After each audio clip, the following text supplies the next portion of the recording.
Hey guys, Angus here, bringing another Airsoft gun video today. Today we've got a review of a one-of-a-kind gun. This is my custom GunWorkShop XM8 Carbine Airsoft AEG. Now before you go falling in love with this gun, let me tell you that sadly you cannot purchase this in a store. I purchased it custom made off of another user on Airsoft forum. What this gun actually is, or was, is a JG G36K that was replaced externally via the discontinued GunWorkShop XM8 kit. Converts your G36 to an XM8. That kit is sadly discontinued. What makes this gun different from other XM8s and a little bit more unique is the fact that it is a carbine with a shorter length handguard and shorter length barrel.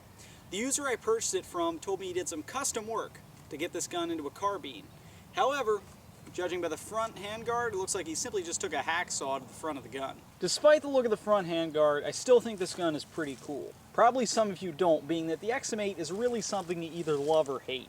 Some people think it's an awesome, fantastic, futuristic looking gun, and then the majority of people think it's an ugly, failure in real steel, why should it be made in Airsoft? I'm kind of 50-50. It is kind of ugly in my opinion, but in reality it's so different that it's cool. Anyway, let's get a little bit into the external quality of this gun. Now externally, again, this is the discontinued GunWorkShop XM8 kit. Unfortunately for me, the kit is almost entirely plastic, and it's not the best quality plastic out there. The lower, lighter gray, lower receiver of the gun is a pretty nice solid polymer component. It feels pretty decent, no creaking, no cracking on there. However, the upper receiver, the black portion of the gun, that feels pretty creaky, and it's just really plasticky feel to that portion of the gun. So externally, pretty plasticky, but it still feels somewhat nice. It does make the gun a lot lighter, which goes hand in hand with the shorter carbine length barrel that makes this gun very maneuverable and an excellent choice for anyone who plays CQB, as sadly I really do not.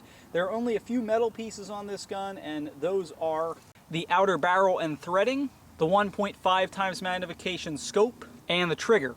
So really only 3 metal pieces externally, basically a plastic construction. As I stated, it's a 50-50 construction. Some of it feels nice, some of it feels kind of creaky. Internally, as I stated, this is just a JG G36K gearbox, which is, JG internals, they're decent, they'll get the job done, not the greatest, certainly not the worst. So internally, it is a metal gearbox with metal gears, all the nice stuff internally. Another nice touch to the externals is a large XM8 trade located on both sides of the upper receiver. Features-wise, this gun has all the standard XM8 features you'll find in other variants, such as the SRC. These features include a battery housed inside the handguard, as you'll find on pretty much all your G36 variants, as well as your Airsoft XM8s.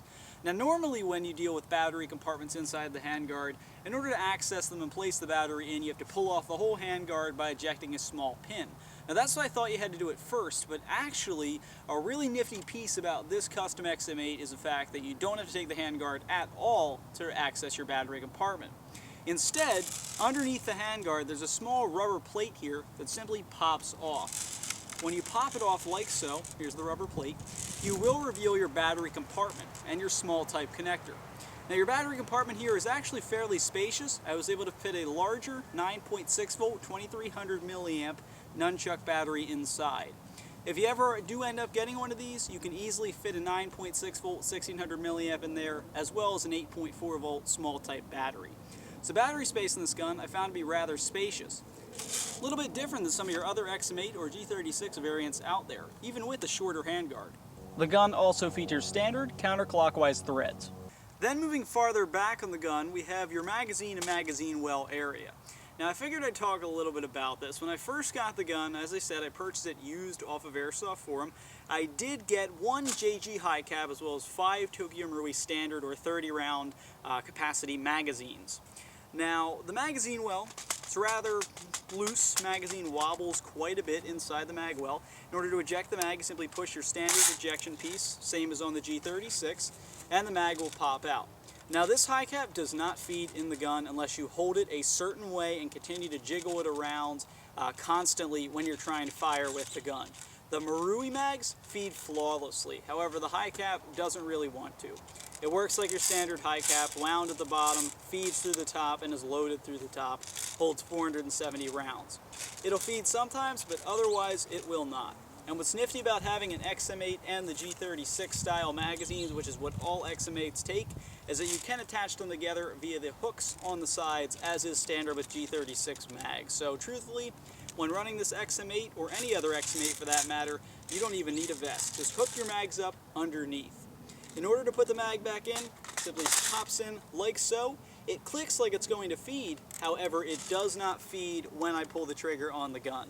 That's not true for the Marui mags though, they feed flawlessly. A slight bit back from the magazine is your gun's fire selector switch. It has the standard settings, and the settings names are painted on the side of the gun rather well.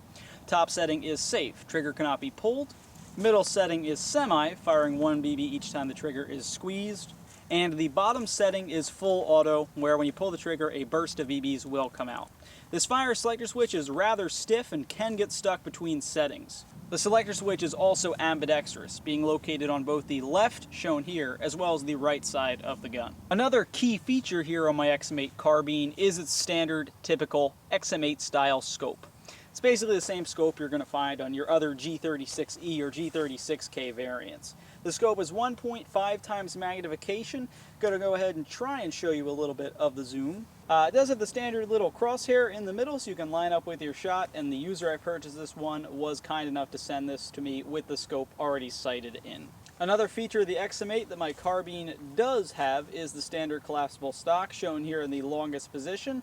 In order to shorten or extend, you simply push in the small button located underneath the actual tube of the stock. Again, longest position here, and shortest position shown here. Naturally, the longer position is much more comfortable to shoulder. One final feature of my XM8 would be the standard G36 style charging handle. Now the charging handle is actually not ambidextrous on my gun. You cannot pull it back if you were a left-handed shooter.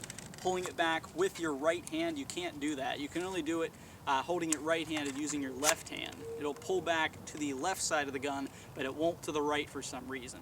Anyway, when you pull it back, it reveals your hop-up unit as expected. This is your typical JG hop-up. It does help, doesn't help much, but it does help the gun's accuracy and range a little bit. When you release the charging handle, it produces a decent kind of plasticky clack. And also I've noticed that it doesn't exactly reset itself. You kind of have to do that manually. And really that was just a quick review of my custom GunWorkShop XM8 Carbine. Again, you guys can't really purchase this, so for those of you who stuck around and watched the whole review, I really appreciate you just checking out my video on this gun. It's pretty cool, it's really unique. I am looking to sell it, so you guys who are hoping out there, maybe I can sell it to you eventually, but this is a rather cool gun. I might hang on to it for a while.